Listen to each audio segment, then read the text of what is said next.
Creativity is an addiction. Unplugged because we will always say yes to creativity. Totally Uncut because we all make mistakes. So let's turn it into a tool. This is Arroe Unplugged. Hey, it's Arroe, and this is Vocal Defrag.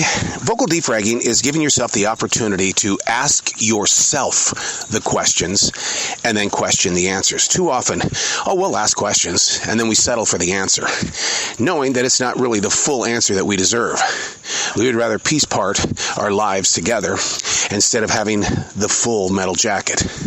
Asking questions and questioning answers. I keep two different types of defrag journals. The journal is physically what I've written out in a book. I've been doing that since November of 2017. And I also vocal defrag. And the reason why I do two, number one, in the journal, I have the written word. I can go in there and I can see what was moving through me in that moment of now.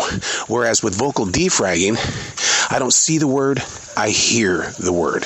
I hear the emotions that are attached. So I do invite you to do either or do them both, because you're going to learn a lot about yourself if you just take the time to ask the question and question the answers. This is Vocal Defrag. It came to me early this morning because I am such a freak when it comes to locating the definitions of words. I'm a freak because I think so many times we're using the words wrong.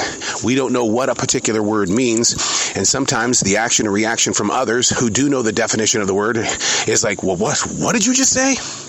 No, you're using that word wrong. So how do you think I felt a couple weeks ago when my desire to constantly look up the definition of words put me in a place where I got to be with the people at dictionary.com. My God, people want to be with Drake. People want to be with Beyonce. They would, and even Taylor Swift. Man, they would just freak out if they were having a conversation with them.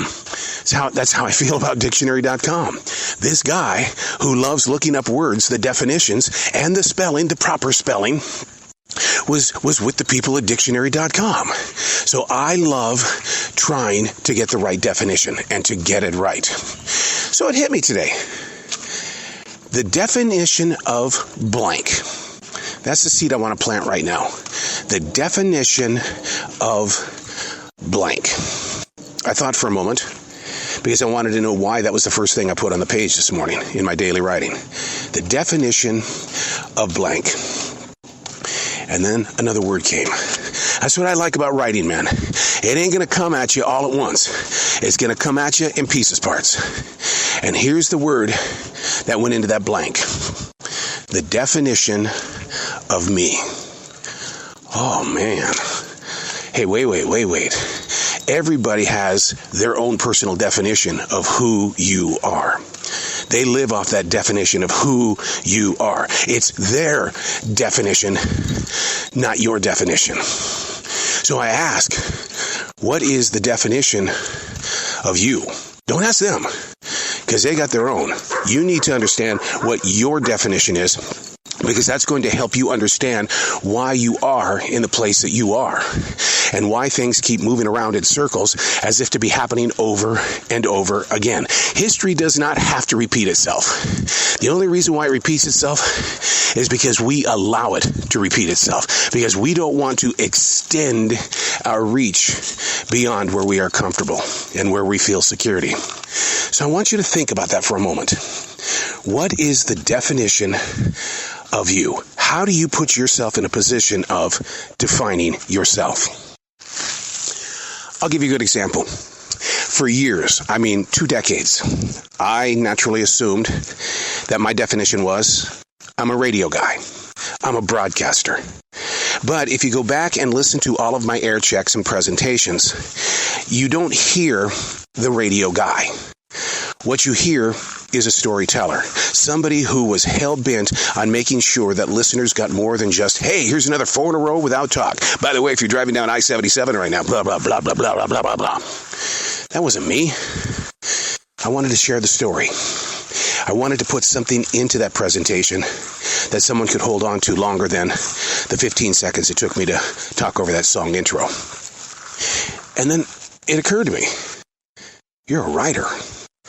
You're somebody who writes books. You've authored many things. Is it possible that being on the radio is nothing more than a stage for the writer? Is it possible that when you podcast, I notice all the words, they're written down? Even the thoughts on this particular podcast, Vocal Defrag, they were thought out and written out long before we jumped into this forest on this beautiful fall day in Carolina. It was written out. So when you think like that, when you do things in your everyday life, are you defining yourself the way that you really are?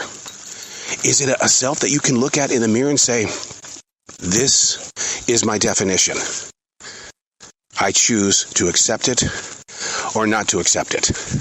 And I am so guilty of that situation when I don't accept the definition of me.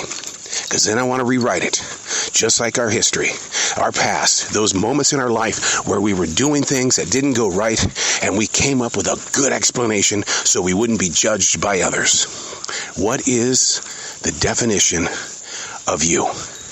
Because other people have already got their definition of you by the actions and reactions of your present place and or past that you have lived.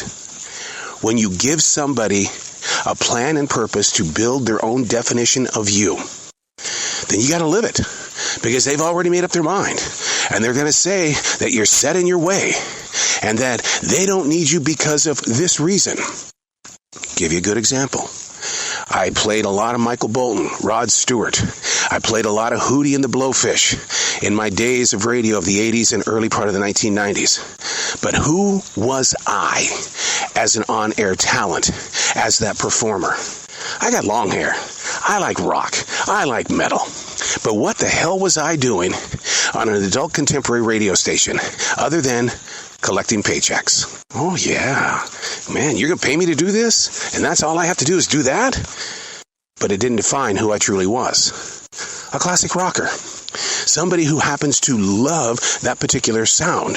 And so when I tried to make that crossover from AC radio to classic rock, the guy goes, no, not going to happen, buddy. No, that's not the image that I have of you. Oh, that was his way of saying that his definition of me was not the definition that I know. So how do we work on this?